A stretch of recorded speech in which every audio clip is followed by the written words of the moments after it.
යුරෝපේ තියෙන දිගම රෝදු බාන් එකට තමයි දැන් මේ යන්න හදන්නේ. අපි යන්නේ ඉම්ස්ටොල තියෙන ඇල්පයින් කෝස්ටර් එකට.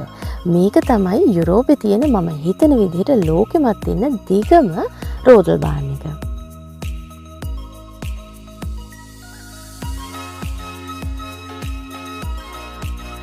ටිකට් අරගෙන ඒක ස්කෑන් කරලා කේබල් කාර් එකෙන් ගිහින් ඉඳගන්න තමයි තියෙන්නේ. මේ දෙන්න තනියම තමයි යන්නේ. අර බලන්නකෝ යන හැටි. කේබල් කාර් එකෙන් මේ විදිහට කඳවුරට ගිහිල්ලා ඇල්පයින් කෝස්ටර් එකෙන් මේ විදිහට පල්ලෙහාට යනවා.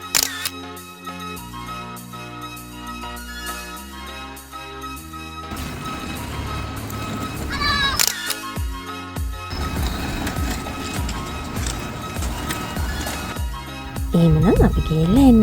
අයිබෝවන් ඔයාලට.